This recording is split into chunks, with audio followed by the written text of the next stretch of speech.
L'environnement de Photoshop possède une multitude d'outils qui te permettent de pouvoir sélectionner un objet.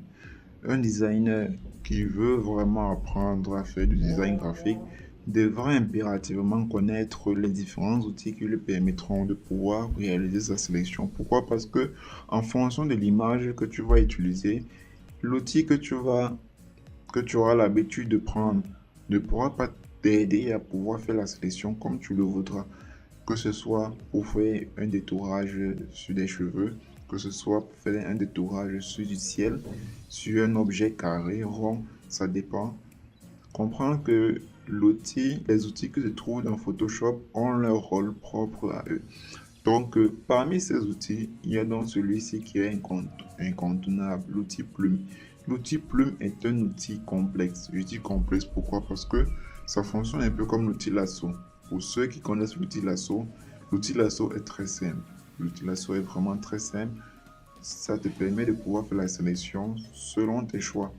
Donc, où est-ce que tu veux que l'objet soit sélectionné? C'est toi qui définis les contours, d'accord? L'outil plume fonctionne un peu de cette façon. Sauf qu'avec l'outil plume, tu dois maintenant ajouter quelque chose de nouveau. Tu dois apprendre à faire des courbes de Bézier. Les courbes de Bézier sont complexes. C'est au fur et à mesure que tu vas pouvoir mieux apprendre à le faire que tu vas pouvoir savoir comment l'utiliser. D'accord? Mais certes, c'est complexe, mais au fur et à mesure que tu vas travailler, ça viendra tout seul, si je peux le dire ainsi.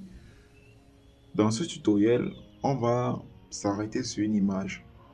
On va se concentrer, on va se concentrer sur une image afin d'utiliser l'outil plume pour pouvoir faire la sélection.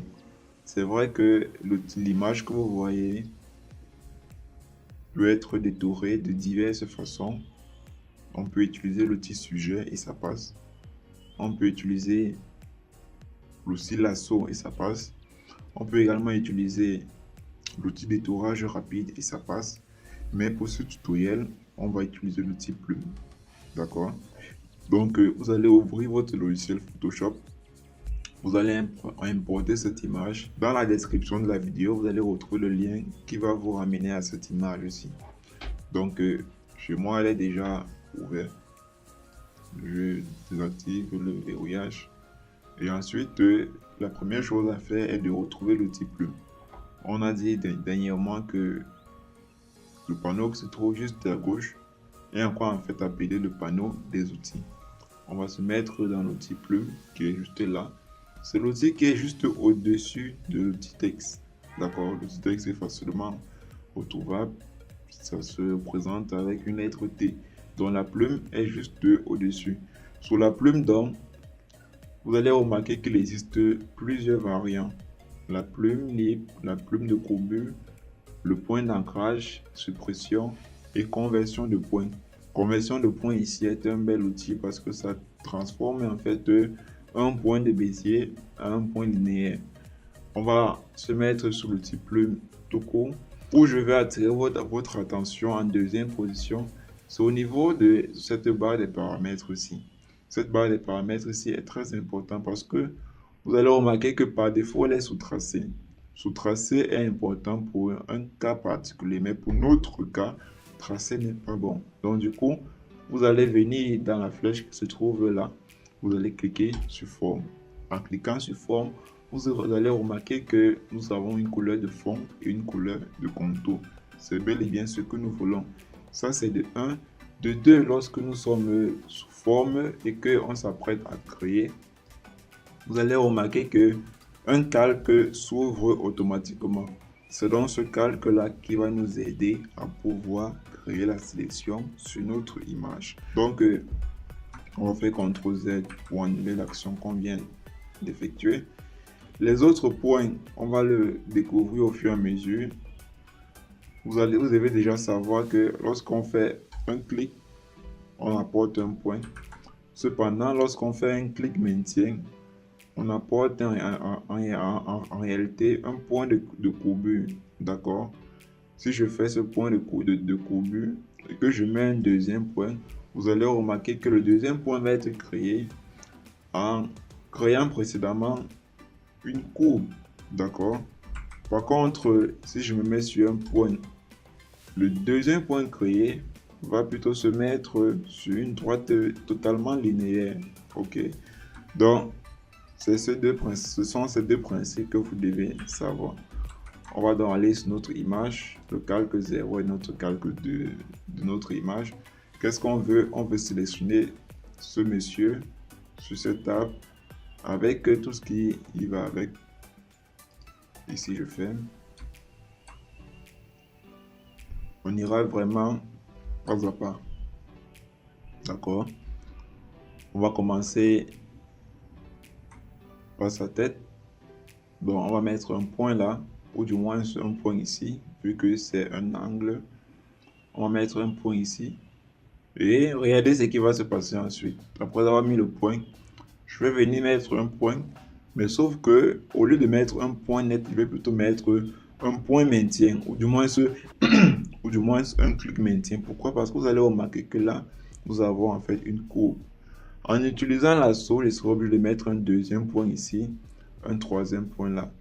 Mais l'avantage de l'outil plume, c'est que au lieu de mettre le point là pour créer une ligne droite, je vais plutôt mettre un point maintien ici pour créer une courbe. Donc là, je définis, ok, je viens de définir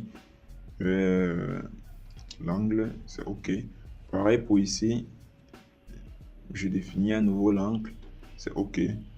Pareil pour ici, je vois que c'est une courbe, donc je fais un clic maintien. Et qu'est-ce que je fais ensuite?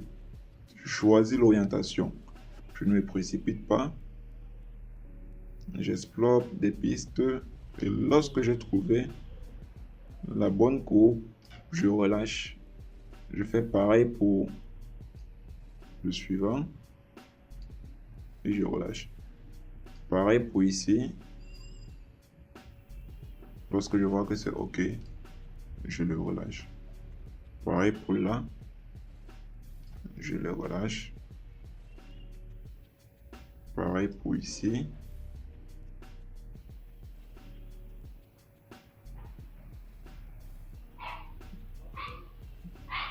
Dès que je vois que c'est OK, je le relâche. D'accord? Pareil pour ici. Dès que je vois que c'est OK, je le relâche. Cependant, le troisième point dont je vais attirer votre attention, c'est que à chaque fois qu'on crée un point de courbure, deux points se créent automatiquement aux extrémités. D'accord?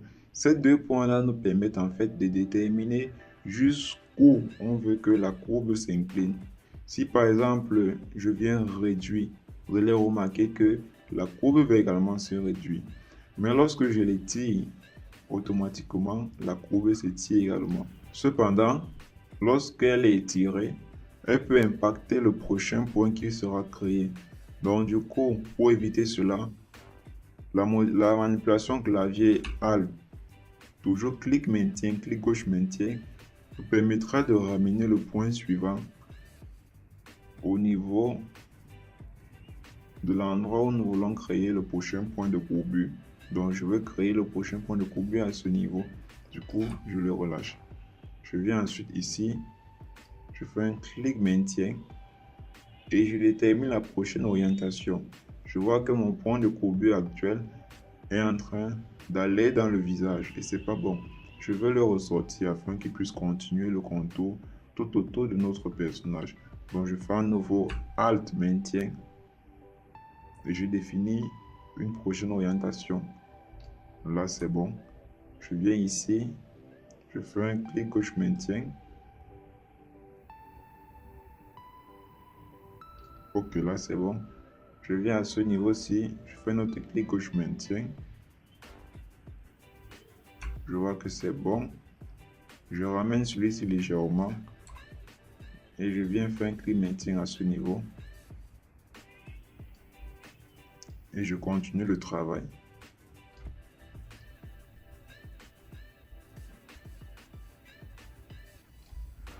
Vous allez remarquer que la couleur bleue-ci est une couleur de fond qui par défaut s'est créée. Donc du coup, pour la désactiver, vous venez tout simplement dans sa vignette et vous venez sur cette vignette blanche avec un trait rouge et ça va partir automatiquement. Pareil pour la couleur de contour, on ne la veut pas.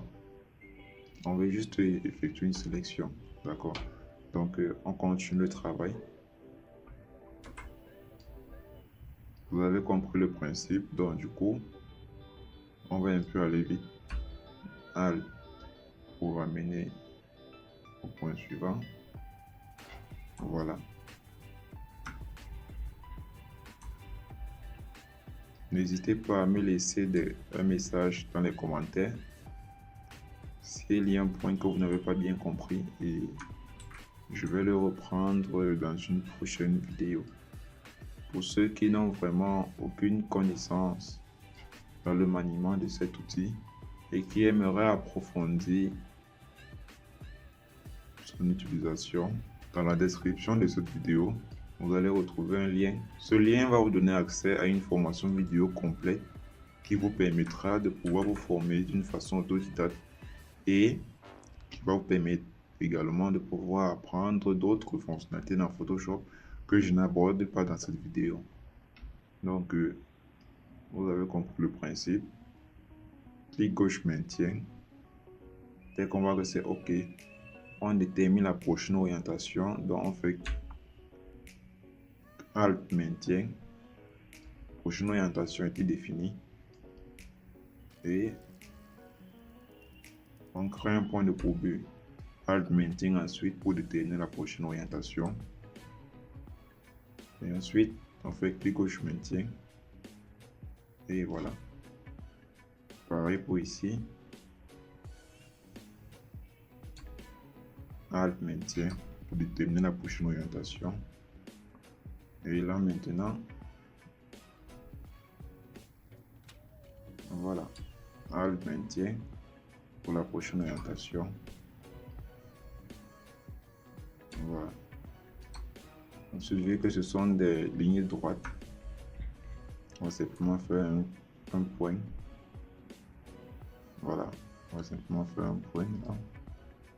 Ici, un point maintien. Et que c'est une courbe. Ici, c'est un point.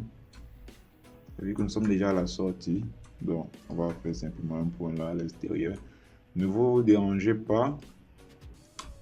Vous pouvez mettre des points à l'extérieur, ça ne va absolument pas influencer votre détourage. Donc, on continue le travail. Vous avez compris le principe. Donc, on va un peu aller un peu plus vite.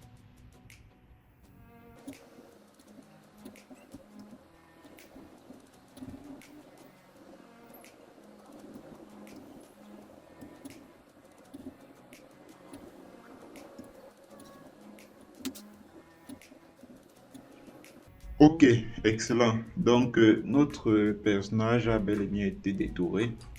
Vous allez remarquer que plusieurs points d'ancrage ont été créés afin de pouvoir sélectionner uniquement la zone que nous voulons détourer. Dans notre panneau calque, vous allez remarquer qu'un calque nommé forme 1 s'est également créé. Notre calque de départ est également là. Donc, vous voyez, voilà le détourage qui vient d'être fait avec l'outil plume. Ok.